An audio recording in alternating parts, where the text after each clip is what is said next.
नमस्कार प्यारे साथियों, आपके अपने यूट्यूब चैनल सुनील अकेडमी में हार्दिक स्वागत अभिनंदन है। प्यारे साथियों, अगर आप हिंदी विषय से हैं और TGT, PGT, LT grade, JIC, KBS, NBS, DSSB और बीपीएससी TRE4 या अन्य परीक्षाओं की तैयारी कर रहे हैं तो यह क्लास आप लोगों के लिए बहुत ही महत्वपूर्ण होने वाला है।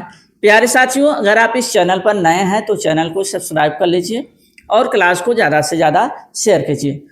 प्यारे साथियों, हम पढ़ रहे हैं हिंदी साहित्य और हिंदी साहित्य में पढ़ रहे हैं आजकल और आजकल में पढ़ रहे हैं लौकिक साहित्य। और लौकिक साहित्य में आज हम पढ़ेंगे विद्यापति जी को। पिछले क्लास में हमने अमीर खुसरो जी के बारे में पढ़ा। हमने देखा कि आपकी परीक्षा के लिए क्या क्या चीज़ें जरूरी हो सकती हैं, हमने उसे रखने की कोशिश की। आज हम विद्यापति जी के बारे में पढ़ेंगे।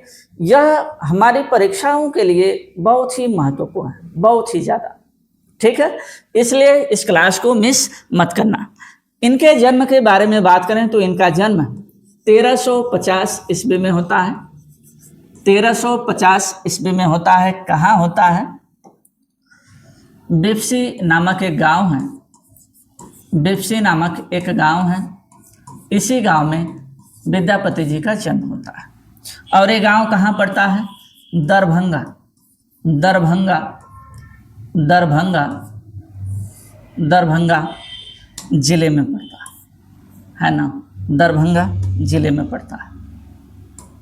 और यह दरभंगा कहाँ है? बिहार में। इसका मतलब विद्यापति जी बिहारी थे। क्या थे? बिहारी थे। जन्म होता है 1350। कहाँ? बेपसी नामक गांव में, दरभंगा में, जो बिहार में है। निधन होता है 1460 ईस्वी। निधन कब होता है? 1460 ईस्वी में। लेकिन एक शख्स का नाम और आता है, डॉक्टर बच्चन सिंह। डॉक्टर बच्चन सिंह क्या कहते हैं? डॉक्टर बच्चन सिंह कहते हैं कि इनका जो जन्म है 1360 ईस्वी में होता है और इनकी मृत्यु हो जाती है 1448 ईस्वी में। तो डॉक्टर बच्चन सिंह के अनुसार अगर देखा जाए तो इनका जो जन्म है होता है 1360 ईस्वी और इनकी जो मृत्यु होती है 1448 ईस्वी। ये सरासर अमान्य मत है। यह अमान्य मत है, इस बात को ध्यान रखना। लेकिन अगर डॉक्टर बच्चन सिंह के अनुसार आ गया तो यह तुम्हारे लिए लकी साबित हो, क्योंकि इसके बारे में तुम जानते हो। ये अमान्य मत है। मान्य मत कौन सा है? 1350 ईस्वी से 1460 ईस्वी, ठीक है। अगर इनके पिताजी के बारे में बात करें तो इनके पिताजी का नाम गणपति ठाकुर।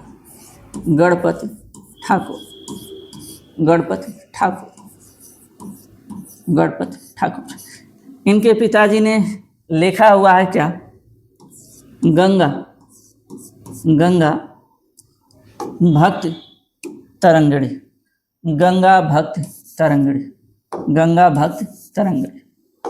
क्या लिखा हुआ है? गंगा भक्त। कहीं पर भक्त भी लिखा रहे तो मान लेना यही है, तरंगिणी, ठीक है।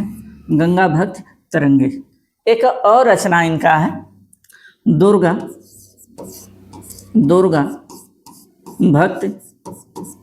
भक्त तरंगिणी। दुर्गा भक्त तरंगिणी, ठीक है। और यह रचना जो है अधूरा है। इस रचना को पूरा किसने किया? इस रचना को पूरा करते हैं विद्यापति जी। कौन पूरा करते हैं? विद्यापति जी पूरा करते हैं। अधूरा है, ठीक है। पूरा किसने किया? पूर्ण किसने किया? तो विद्यापति जी ने पूर्ण किया। इस बात को ध्यान रखना। इनको उपाधि प्राप्त थी। इनको योगेश्वर उपाधि प्राप्त थी। योगेश्वर, ठीक है। योगेश्वर की उपाधि इनको प्राप्त थी, इस बात को ध्यान रखना। माता का नाम हंसिनी देवी,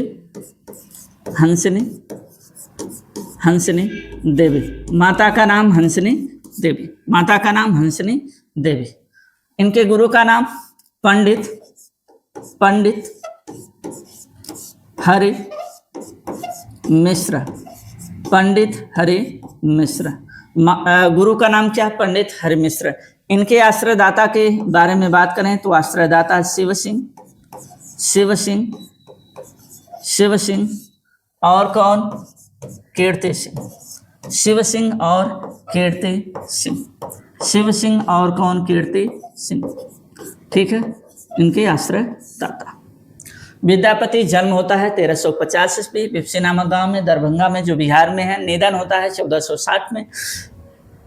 ठीक है, डॉक्टर बच्चन सिंह मानते हैं इनका जन्म होता है 1360, मृत्यु होती है 1448। पिता का नाम गणपति ठाकुर, जो क्या रचते हैं क्या? गंगा भक्ति तरंगड़ी और दुर्गा भक्त तरंगड़ी। जो दुर्गा भक्त तरंगड़ी अधूरा है, इसको पूरा करते हैं विद्यापति जी।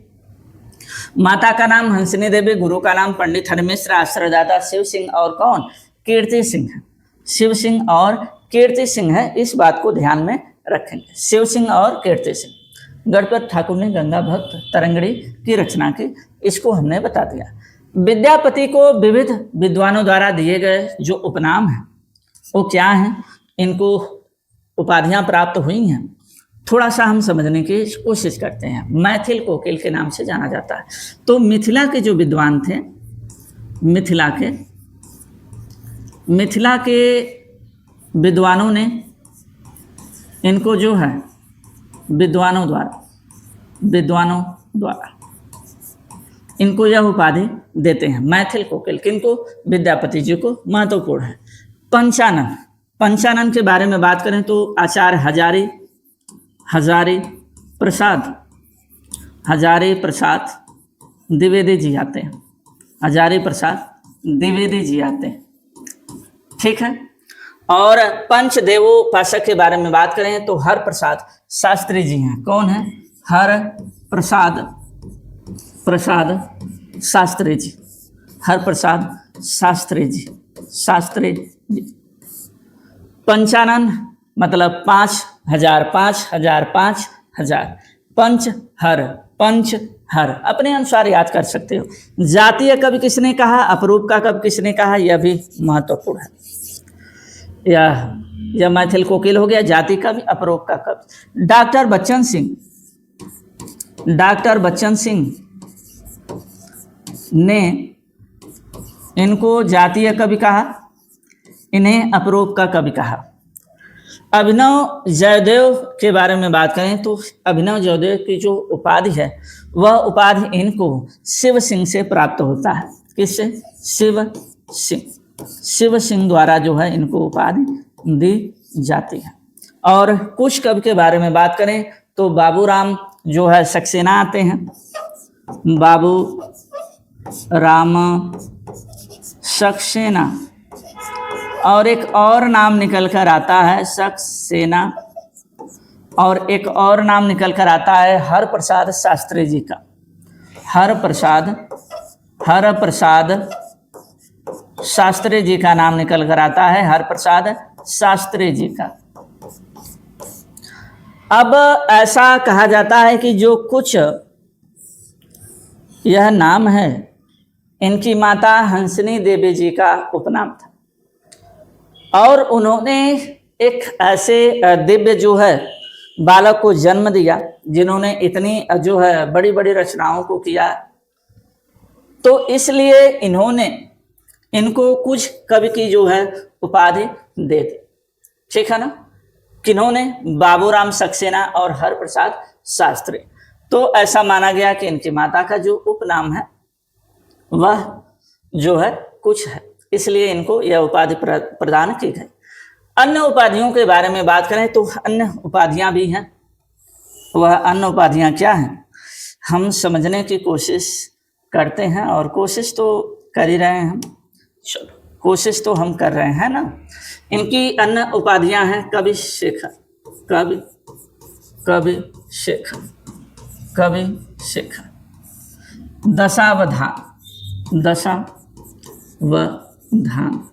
दशावधान, फिर कवि खिलावन, कवि खिलावन। और क्या नाम हो सकता है? कवि रंजन, हाँ कवि रंजन, कवि रंजन इन्हीं को कहा जाता है, कवि रंजन। फिर और क्या नाम हो सकता है बताओ तो? कवि कंठहार, कवि कवि कंठ कंठहार, कवि कंठहार। ठीक है, और क्या नाम हो सकता है? थोड़ा सोच कर बताना तो। कवि शेखर, ठीक है, दशावधान, कवि खिलावन, कवि रंजन, कवि कंठहार। इतने जो उपाधियां इनको प्राप्त हैं, इन उपाधियों को बाकायदे लिख लेना, देख लेना, समझ लेना, परीक्षा के लिए महत्वपूर्ण है, परीक्षा के लिए मोस्ट इम्पॉर्टेंट। ये देख लेना, बताने की जरूरत ना पड़े। ठीक है ना, आगे बढ़े, चलो आगे बढ़ते हैं, आगे देखते हैं क्या। चलो अब इनकी रचनाओं के बारे में बात करें तो देखो इनकी रचनाएं जो है 3 भाषाओं में मिलती हैं। एक अवहट्ट में मिलेगा, एक मैथिली में मिलेगा और एक संस्कृत में। तो हमने अलग अलग रखने की कोशिश की है, हम अलग अलग पढ़ेंगे ताकि वो कहते हैं ना घाल-मेल ना हो जाए और समझ ही ना पाओ किसकी किसकी रचना है, किस में किस भाषा की रचना है।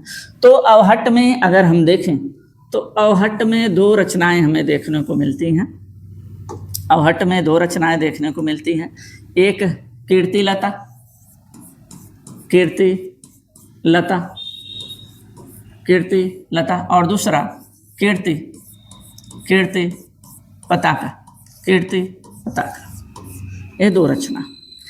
कीर्तिलता में जो राजा कीर्ति सिंह है, कीर्तिलता में जो राजा कीर्ति सिंह है, देखो यही समस्या होता है प्यारे साथियों, ठीक है ना, यही शोरगुल है, थोड़ा सा क्लासेस जो है सही तरीके से नहीं दे मिलता है कि वीरता और उदारता का वर्णन किया, उदारता का वर्णन किया। कीर्तिलता में जो विद्यापति ने कीर्ति सिंह की वीरता और उदारता का जो है बखान किए हुए हैं। और कीर्ति पताका में बात करें तो शिव सिंह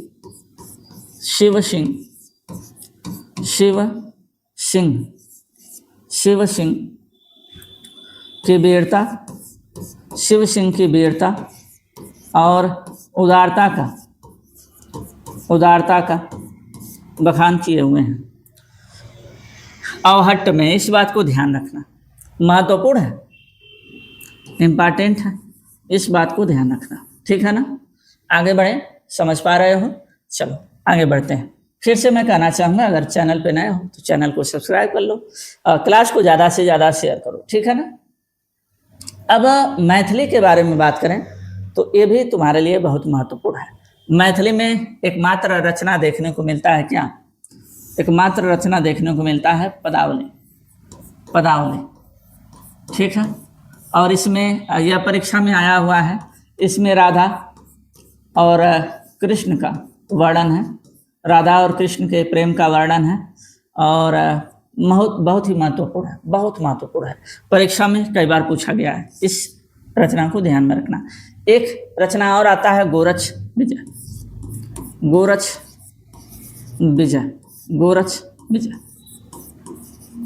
यह जो है मैथिली में ही है, मैथिली में है लेकिन नाटक है, ठीक है ना, मैथिली में है लेकिन नाटक है, इस बात को ध्यान में रखना।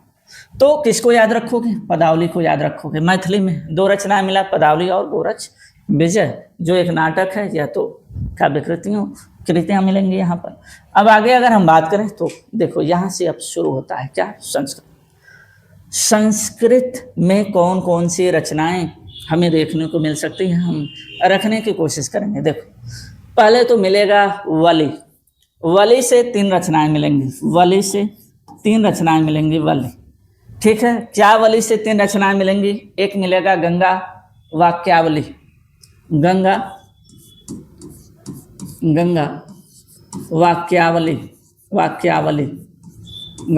वाक्यावली पहली रचना। दूसरी रचना के बारे में बात करें तो दान वाक्यावली मिलेगा, दान वाक्यावली, ठीक है। दान वाक्यावली, और फिर एक और मिलेगा वली से, क्या मिलेगा? लिखनावली, लिखनावली, लिखनावली, ये 3 रचनाएं हो गई। ठीक है, फिर मिलेगा सार से। अब तुम्हारा साधे लगेगा, देख लेना कितने सार होंगे। सार जानते हो ना, जानते हो कि नहीं जानते हो? हाँ, तो वही सार। तो 2 रचनाएं, 3 रचनाएं वली से मिला, 2 रचनाएं सार से मिलेगा। ठीक है, 2 रचनाएं किससे मिलेगा? सार से मिलेगा। क्या है 2 रचनाएं, समझने की कोशिश करेंगे।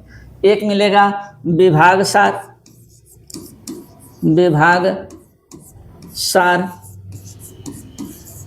विभाग सार। दूसरी रचना मिलेगा शैव सर्वस्व सार, शैव सर्वस्व, सर्वस्व सार, सार। 2 सार हो गया, 3 वली हो गया, 2 सार हो गया। ठीक है, अब इसके आगे बात करें तो अब कोई ऐसा जो है वली या सार जैसा कुछ मिलेगा नहीं। 6वीं रचना के बारे में बात करें तो दुर्गा भक्त तरंगड़ी आएगा, क्यों नहीं आएगा? दुर्गा भक्त, भक्त या भक्त तरंगड़ी, तरंगड़ी। एक्चुअल में ये किसकी रचना थी? इनके पिताजी को इन्होंने पूर्ण किया था, इन्होंने पूर्ण किया था। इस बात को ध्यान रखना, पीछे मैं बता चुका हूँ। अगली रचना के बारे में बात करें तो भोग परिक्रमा नाम से इनकी एक रचना संस्कृत में मिलता है। भोग परिक्रमा, परिक्रमा, भोग परिक्रमा हो गया। फिर अगली रचना के बारे में बात करें तो वर्णकृत है, वर्णकृत है, संस्कृत भाषा में रचित रचना है। फिर इनकी अगली रचना है क्या? दैत्य, दैत्य जो है नीड़, दैत्य नीड़, नीड़, दैत्य नीड़। ठीक है, दैत्य नीड़, समझ पा रहे हो? दैत्य नीड़। अब आगे की रचना के बारे में बात करें, आगे की रचना के बारे में बात करें तो समझो, ये हो गया दैत्य नीड़। इसके बाद मणि मंजरी, मणि मंजरी, मणि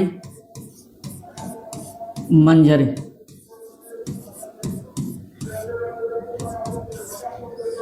रुक जाओ,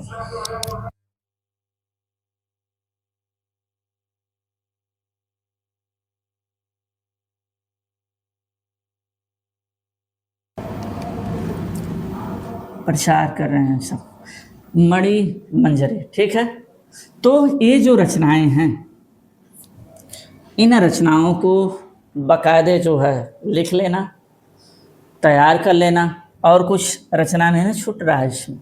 चलो, मैंने अपनी तरफ से कोशिश किया है कि सभी रचनाएं तुमको मैं उपलब्ध करा सकूं। तो ये रचनाएं जो है संस्कृत भाषा में देखने को मिलती हैं। किनका? विद्यापति जी को। ठीक है, चलो आगे बात करें।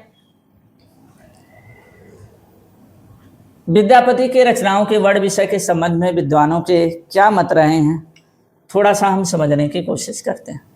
भक्त कवि मानने वाले विद्वान हैं। भक्त कवि मानने वाले जो है मुख्य रूप से 3 विद्वान मिलेंगे, और हम समझने की कोशिश करते हैं कि वो 3 विद्वान कौन कौन से हैं।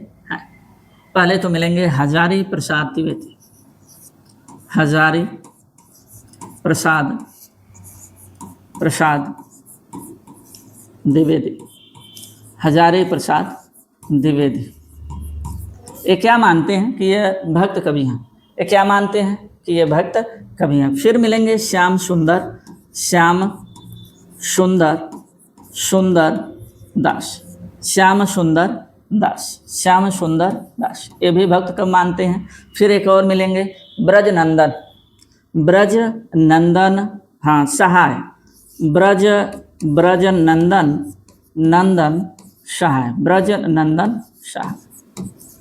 नंदन सहाय। समझ पा रहे हैं? विद्यापति के रचनाओं के जो वर्ण विषय के संबंध में विद्वानों में भी मत रहा।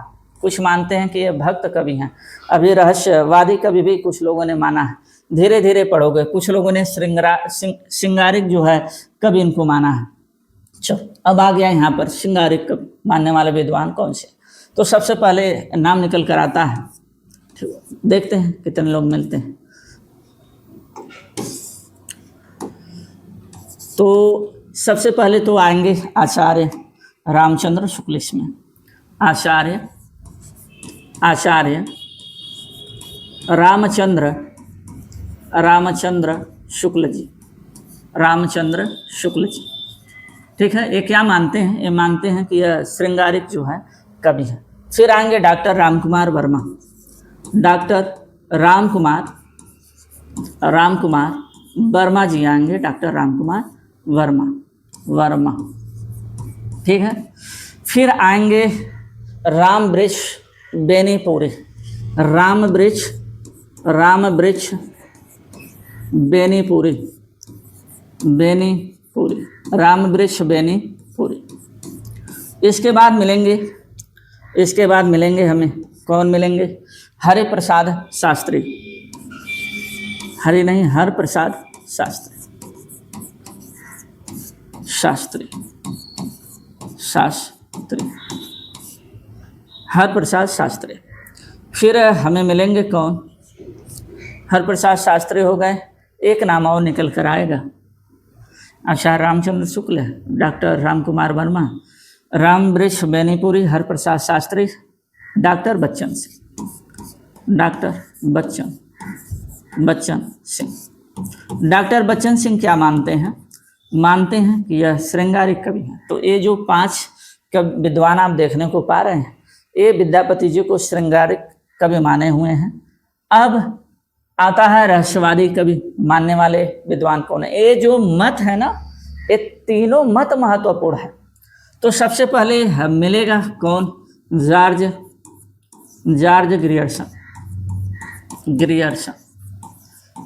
ग्रियर्सन मानते हैं कि यह रहस्यवादी जो है कवि है। जनार्दन मिश्र भी मानते हैं। जनार्दन मिश्र क्या मानते हैं? नाम ही नहीं सुने होंगे। जनार्दन मिश्र मानते हैं क्या? कि यह भी एक श्रृंगारिक कवि है। और क्या नाम आ सकता है? कुमार स्वामी ने भी माना है इन्हें क्या? कि रहस्यवादी जो है कवि हैं। फिर एक और नाम हम कह सकते हैं नगेंद्रनाथ, हाँ यही नाम है, नगेंद्रनाथ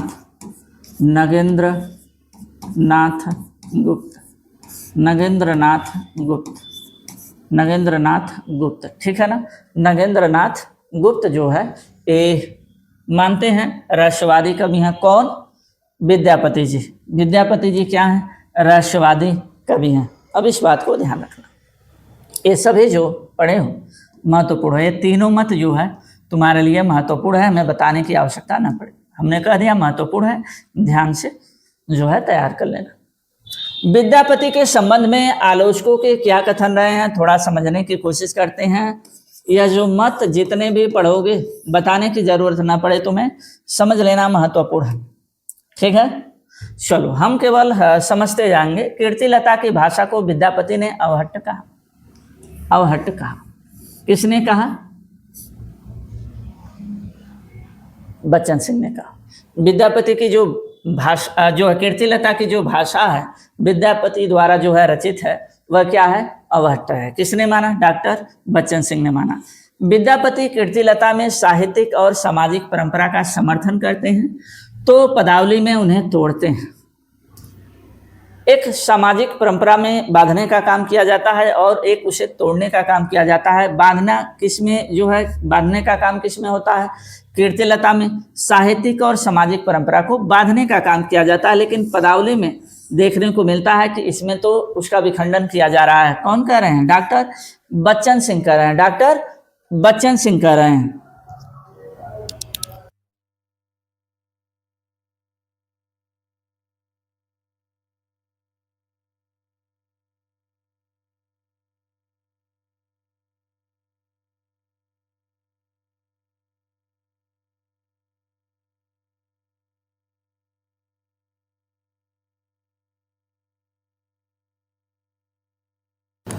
चलिए, इसके लिए माफ़ी चाहता हूँ, थोड़ा शोरगुल ज़्यादा हो गया था। एक ओर तो वे अपभ्रंश या अवहट्ट में लिख रहे थे, दूसरी ओर मैथिली में। इससे पता चलता है कि 14वीं शताब्दी के अंत तक 14वीं शताब्दी के अंत तक अपभ्रंश का स्थान देश भाषाएं, क्षेत्रीय भाषाएं ले चुकी थी। देश भाषा में लिखी पहली रचना विद्यापति की पदावली ही है। अतः हिंदी के पहले कवि विद्यापति ही ठहरते हैं। कौन कहते हैं? डॉक्टर बच्चन सिंह कहते हैं। इस बात को भी ध्यान रखना, हिंदी के पहले कवि विद्यापति को मानते हैं। कौन? बच्चन सिंह। यह अपने स्टेटमेंट्स में, अपने कथन में कह रहे हैं, इस बात को ध्यान में रखना। आगे बात करें, विद्यापति की कविता का स्थापत्य श्रृंगारिक है, उसे आध्यात्मिक कहना, खजुराहो के मंदिरों को आध्यात्मिक कहना है। खजुराहो का मंदिर देख लेना, इस बात को भी ध्यान रखना। कौन कहते हैं? डॉक्टर बच्चन सिंह। देखो डॉक्टर बच्चन सिंह के कितने मत मिल रहे हैं। मैथिली की मिठास, लोक धुनों का समावेश, तन्मयीभूत करने की क्षमता के कारण पदावली आज भी लोकप्रिय है और कल भी रहेगी। नागर अभिरुचि के बावजूद विद्यापति की रचनाओं में एक खुलापन है, साहस है, सौंदर्य उपभोग है, ललक है, रूप दर्शन की अतृप्त प्यास है। ये भी किनका कथन है? डॉक्टर बच्चन सिंह का कथन है। ठीक है, मैं कोशिश कर रहा हूँ कि वो पंक्तियाँ व कथन जो है बता दूँ जो परीक्षा के लिए उपयोगी हैं। बाकी इसमें जो है इसके अर्थों को या इसके मतों को खोद कर उड़ेल कर बताने का मतलब है टाइम की बर्बादी। तो वो चीज़ें समझो तो जो तुम्हारे लिए जरूरी है। विद्यापति का प्रेम ना तो रोमांटिक की तरह वायवी है, न भक्तों की तरह दिव्य। वे अपरूप के कवि हैं, अपरूप के कवि हैं। जातीय कवि, अपरूप कवि डॉक्टर बच्चन सिंह ने माना है, इससे पहले भी हमने बता चुका है। विद्यापति के पद अधिकतर श्रृंगार एक के ही हैं, जिनमें नायिका और नायक राधा कृष्ण हैं। इन पदों की रचना जयदेव के अनुकरण पर शायद ही की गई हो। इनका माधुर्य अद्भुत है। कौन कहते हैं? आचार्य रामचंद्र शुक्ल कहते हैं। इस बात को भी ध्यान रखना। इनमें बताते हैं विद्यापति के पद अधिकतर श्रृंगार के ही हैं, जिनमें नायक नायिका राधा और कृष्ण हैं।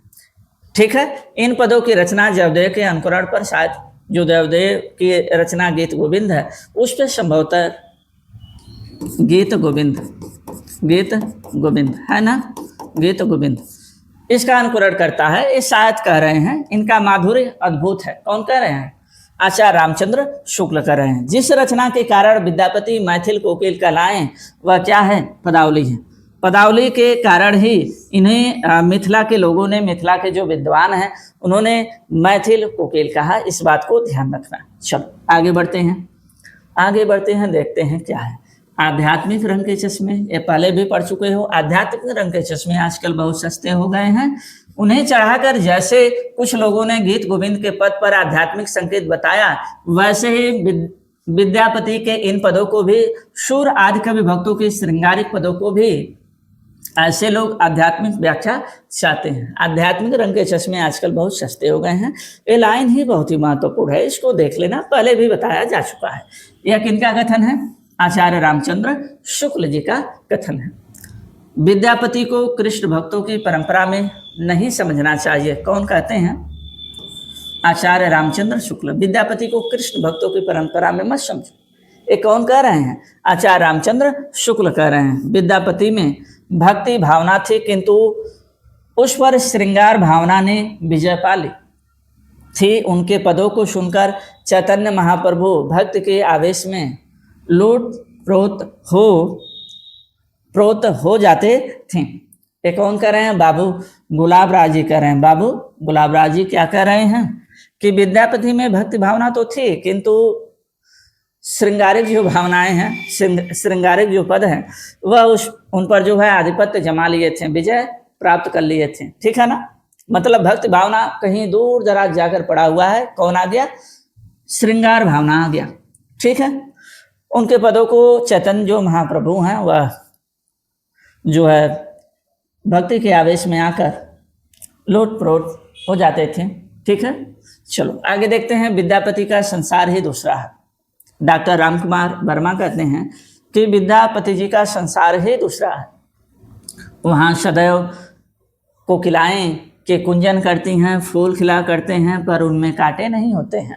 राधा रात भर जगा करती हैं, उसके नेत्रों में ही रात समा जाती है, शरीर में सौंदर्य के सिवा कुछ भी नहीं है। ये कौन कहते हैं? डॉक्टर रामकुमार वर्मा कहते हैं। इस बात को भी ध्यान रखना। विद्यापति के बाह्य संसार में भगवत भजन कहाँ, वयः संधि में ईश्वर संधि कहाँ, शब्द स्नाता में ईश्वर से नाता कहाँ, अभिसार में भक्ति का सार कहाँ, उनकी कविता विलास की सामग्री है, उपासना की साधना नहीं। ये भी कौन कह रहे हैं?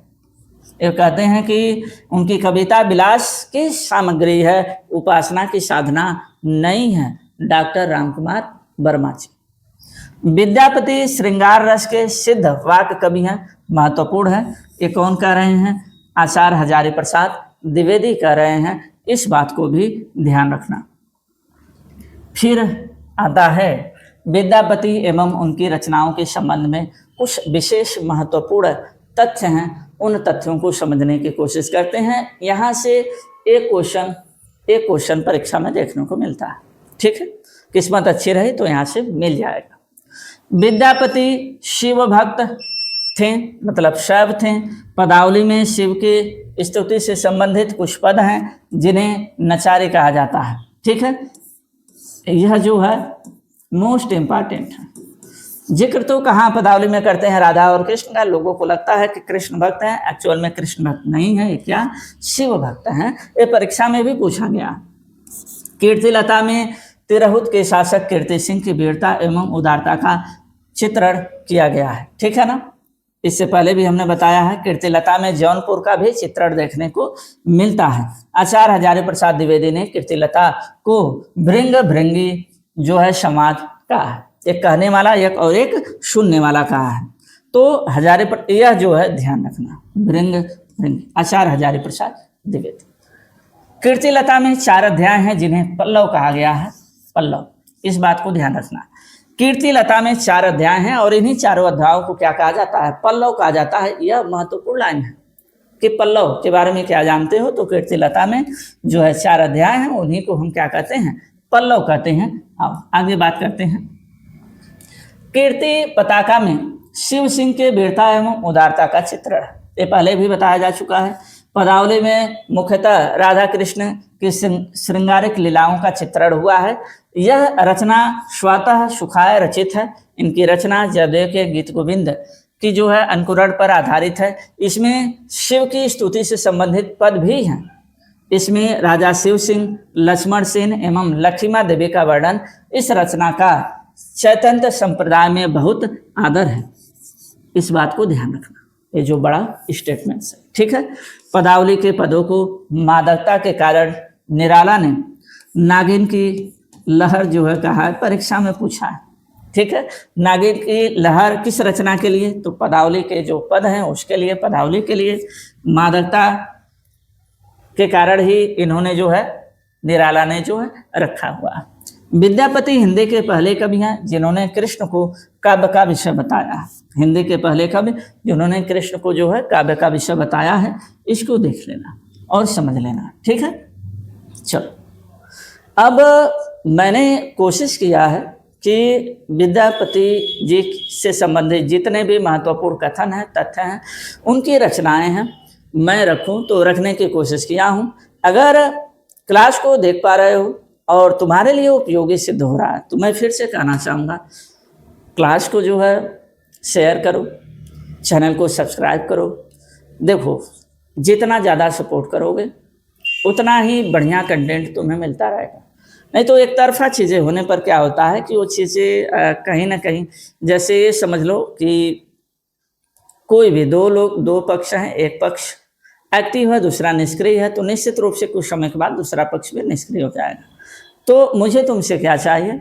एक सब्सक्राइबर चाहिए, अपने भी करो, दूसरे से भी करवाने की कोशिश करो। ठीक है ना, चलो मिलते हैं अगले क्लास में जो है नए कंसेप्ट के साथ। तब तक के लिए नमस्कार, जय हिंद, जय भारत।